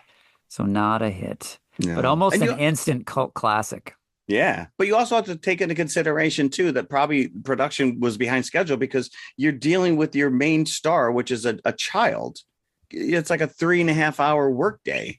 There were rules in place that, you can't just work your kid 12-hour shifts. So I'm sure she had on schooling, right on the property or whatever, filmed the scenes. It was released in June of 85. Fairuzabalk got the part in 1983. So it took most of 1984 to film this movie. Yeah. Almost done. She's in a training bra now, sir. Sorry. I don't know what to do. We got to keep going. So what I found interesting is that Rankin Bass actually released a Return to Oz animated movie in 1964. Really? And I don't know anything about this. Apparently, it's a wholly different story. I can't imagine Rankin Bass dealing with Dorothy getting electroshock therapy. But it's an hour-long animated TV movie. Wow. I don't know anything about it. And as I mentioned before, this is actually the third feature-length sequel to the 1939 Wizard of Oz. There is a live action film, The Wonderful Land of Oz, that came out in 1969. And then there's a second animated feature called Journey Back to Oz, which came out in 1972. So there's a lot of Oz stuff out there that I'm not aware of. And I believe in our previous episode, we did talk about the fact that there is an even earlier live action version of The Wizard of Oz from the early 1920, before the 39 MGM production. So they've gone back to the well numerous times on this. And just like they tried with the wardrobe, the Lion Witch in the Wardrobe. It's just a plethora of material there that he has created, these whole worlds that I don't really think have been tapped into. I mean, not that I want to see everything CG, but after what we just witnessed in Wicked, I mean, you could do wonders with these stories. The movie was not well received. Critics called it out for what it was at the time. Maslin. It was Maslined at the time. Children are sure to be startled by its bleakness, was her big quote. Bleak is a apt description. Here's a good one.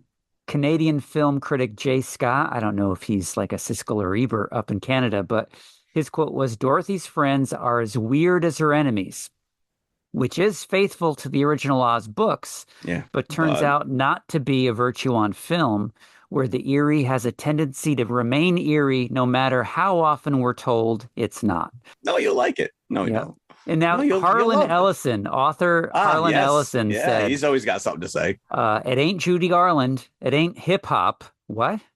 Is he referring to The Wiz? The Wiz wasn't hip-hop, but it's in the tradition of the original Oz books. So he did give it some backhanded praise. Okay. Well, it is true to the source material. Neil Gaiman loved it, unsurprisingly. He wrote a review for Imagine magazine. Terrifying and visionary, funny and exciting, Return to Oz is one of the very best fantasy films I've ever seen. Wow. I'm going to tell you right now, the best part of this movie is the Drew Struzan illustrated movie poster. Oh, yeah. I'm looking at it right now, actually. Yeah. Which does include the Scarecrow, the Lion, and the Tin Man, who have nil screen time. I mean, you can count it on one hand the amount of seconds those characters show up, but fine. Listen, they're carry through characters, right?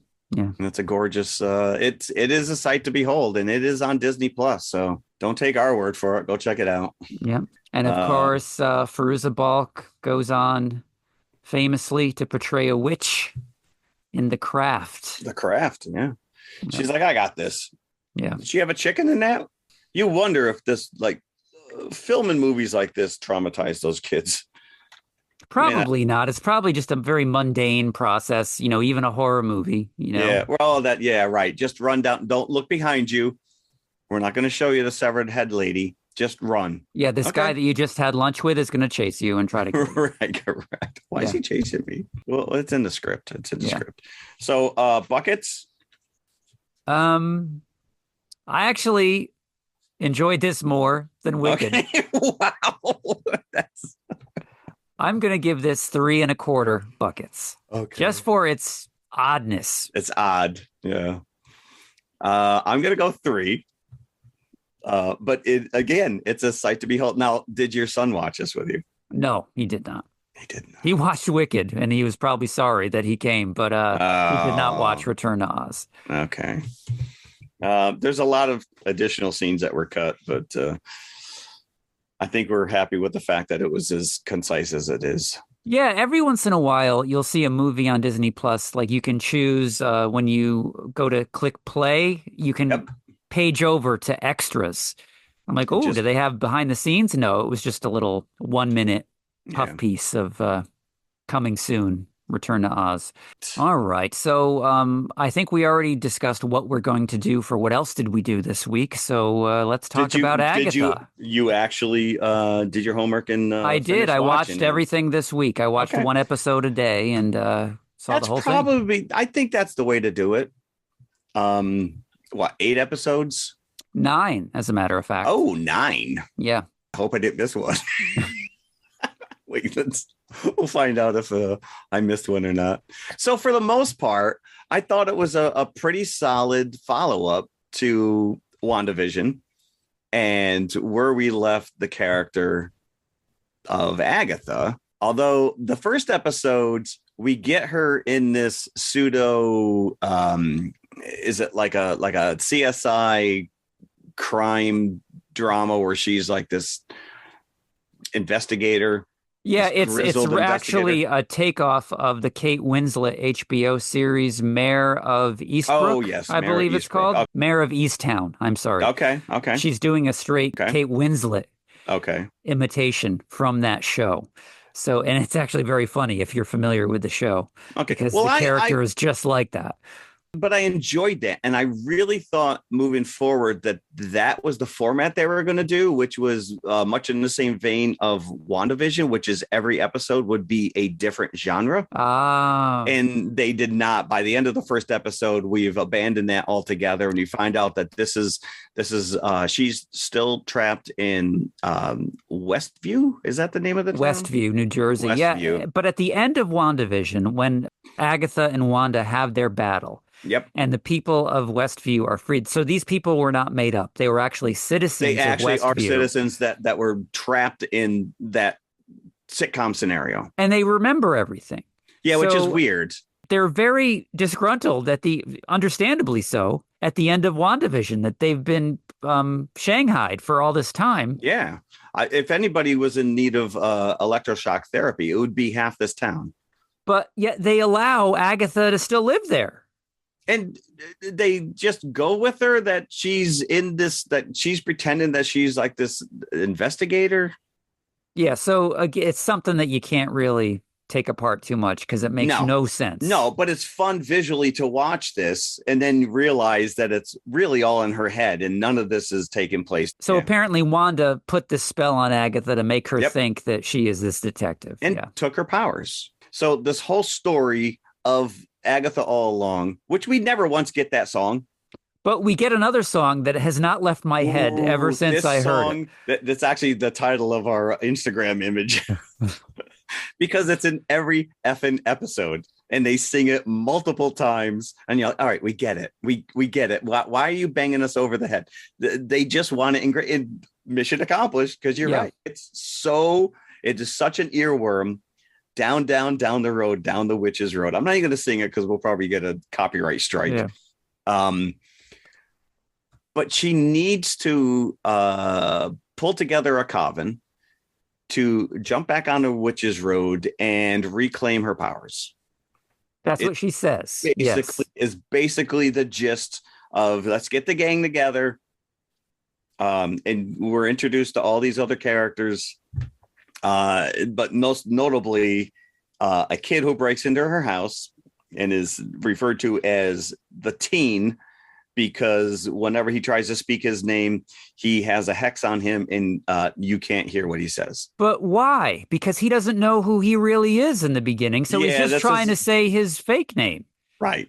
Which is weird because from day one, internet lost their minds. This is Billy. This is one of her sons. This is one of the twins. He is Wiccan. And we saw Wiccan and so Billy and Tommy were Vision and Wanda's twin boys. But they were made up, right? That were made up. Correct. We found that out later, though, that she had manifested them.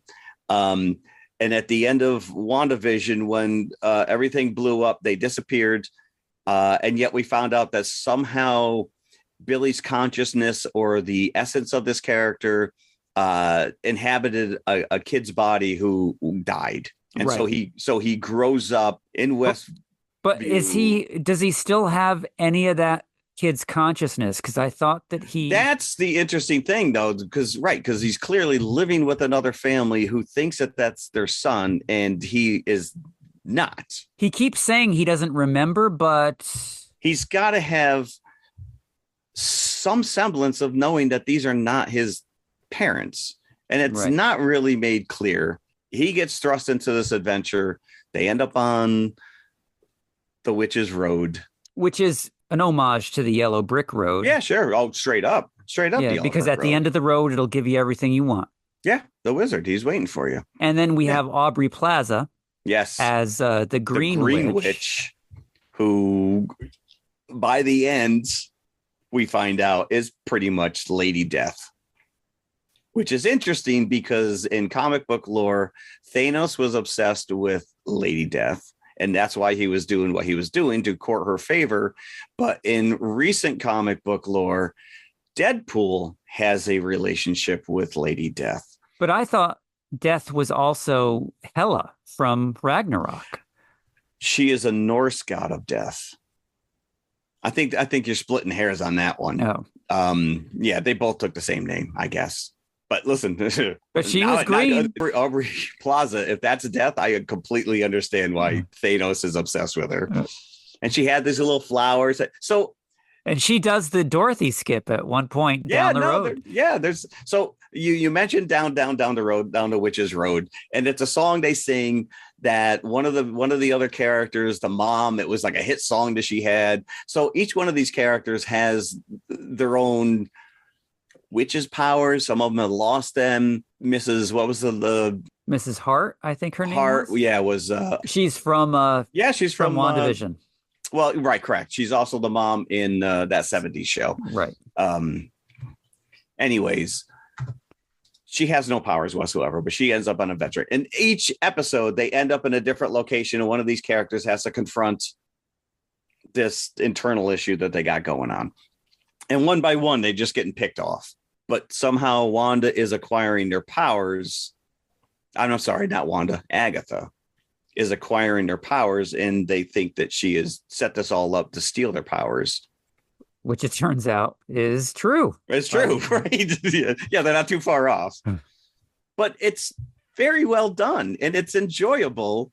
And, one episode, it always ends with like a rock song, and it's usually this Witch's Road, whether they're playing the 80s, a rock band or something. And we do find out, Billy, she learns who Billy is, and he just wants to find Tommy. We're leading into Vision Quest is the next show that's going to tie this together, because at the end of WandaVision, Vision, the White Vision, disappeared.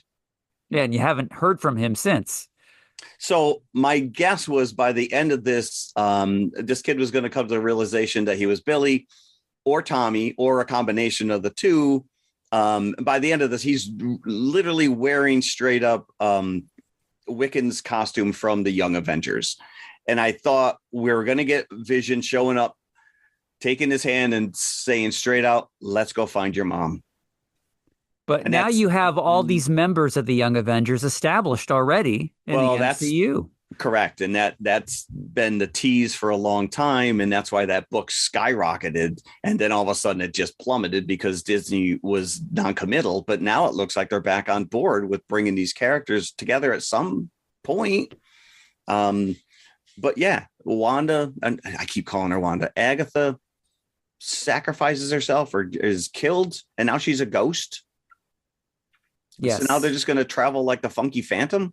They're going to get a doom buggy, the two of them. Well, as is the norm with these shows, everything really comes together, and they try to throw a wrench in at you in the final episode. And this is what they do here.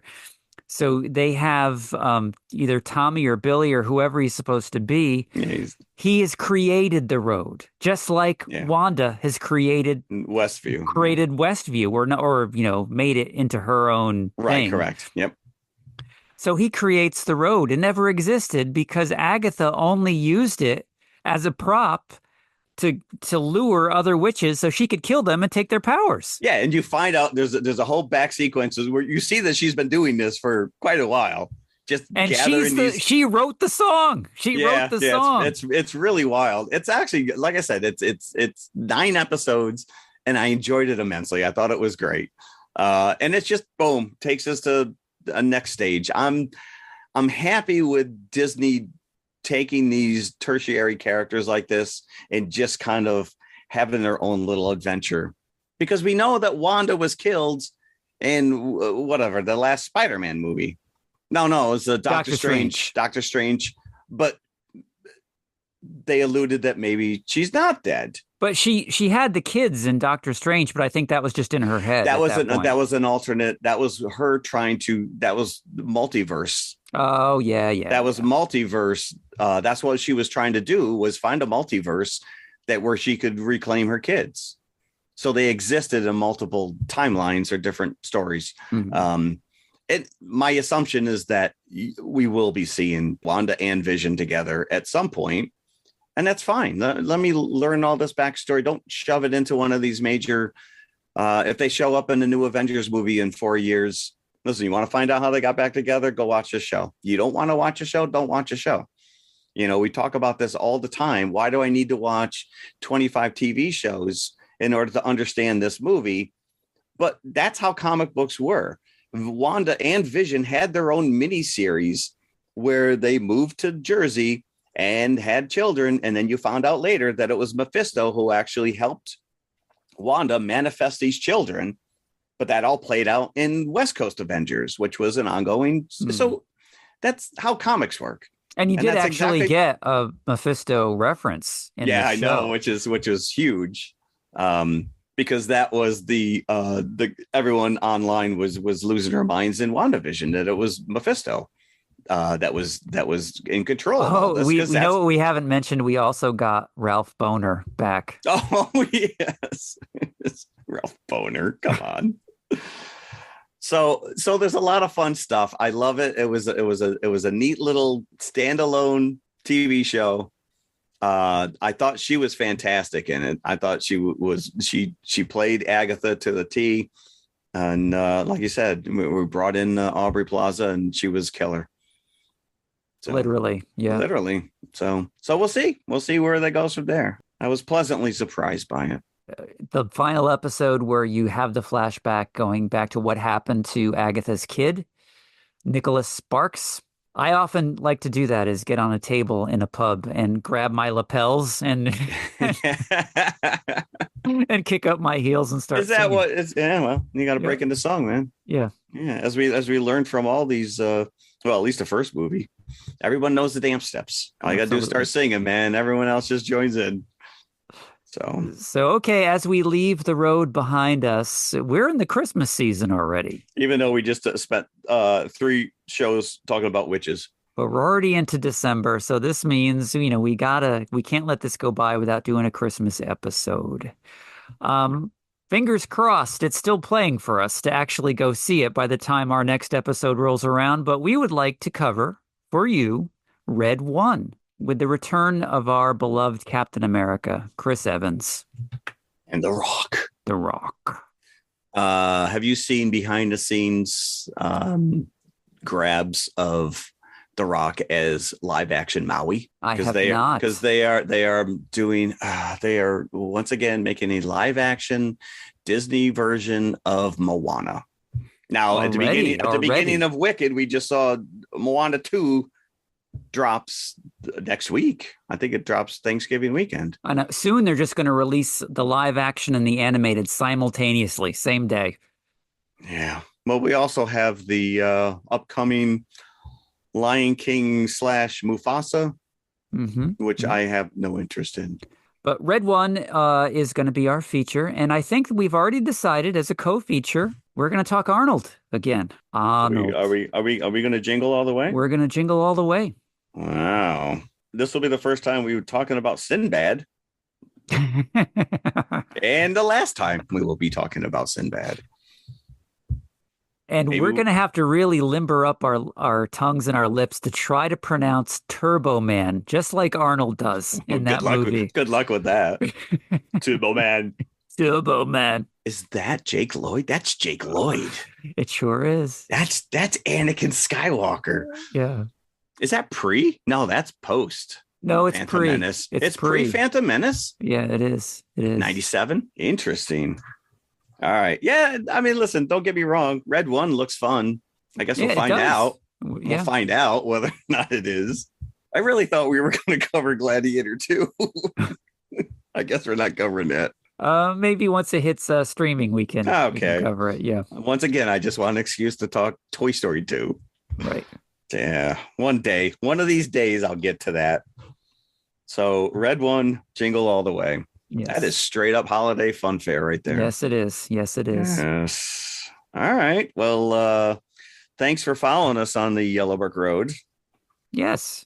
And as always, stick through the end credits here. Find out where you can leave us a 5-star review. Yes, please. It would be nice to know that someone is out there listening. And maybe you take umbrage with one of our takes or not. We show up every week and blabber on anyway, so it really doesn't matter. I don't know. How about a holiday gift? Either that or that Batman tumbler. I'm pretty sure a 5-star review is cheaper. Or at least the toilet paper. I'd be happy with that. Paper with the gold flecks. You do know that probably exists. Yeah. You know, as a matter of fact, we just went yesterday to Christmas Spirit. So now they don't no longer have Spirit Halloween. Spirit. So now Spirit Halloween transitions over to Christmas Spirit. So do they just slap a Santa hat on Spirit everything? Spirit Christmas. I'm sorry. Okay. So they take everything out. I did notice that a lot of the same merchandise is still there. Like if it's Nightmare Before Christmas, they just keep that because it's both. Listen, some people wait until after Halloween in order to buy their. On Halloween, my local radio station's already playing Christmas music. I think this is genius. This is why this didn't happen sooner, because those Spirit stores come in and just take over the empty slot in your local mall. So keep it going. Give me Spirit of Christmas. Give me Spirit Easter. It's just all Jesus stuff. He is the Spirit of Easter. But when you go in, there's animatronics, just like there is on Spirit Halloween. There's no costumes, right? So that's the big thing in Spirit Halloween. Yeah, sure. But they just have Christmas ephemera. It's mostly pop culture stuff. And they had a huge display of Christmas toilet paper. There you go. Which has got Santa and the reindeer on the toilet paper. So there's a joke in there somewhere. I'm too exhausted to even come up with something. There you have it. Thank you for listening. Listen, half the people on my route still have those giant 13-foot skeletons up, and they just slap a Santa head on it. Yeah, that's all. They'll have some rabbit ears come spring, and these year-round lawn ornament. So, all right, hit up that Spirit Halloween store or Christmas, and we'll see you next time. Bye, everybody. Bye. If you like what you just heard, be sure to follow TMI Confessionals of the Nerd Kind on Apple Podcasts, iHeartRadio, Amazon Music, Spotify, or whatever you listen to your podcasts on. Also, be sure to email us at tmipodcast2018@gmail.com. You can also follow us on all of our socials. We're on Instagram, X, Facebook, Threads. Just go to tmiconfessionalspodcast.com. All of our links are there. And leave us a 5-star review. See you at the concession stand. Elon Musk already has the Cybertrucks. Yeah. Do you think he's probably, a toilet built into the seat in the car and then the gold flake toilet paper right next to it. Boom. And an espresso machine. There you go. Yeah. Talk about moving right along. I gotta go. Just keep on driving.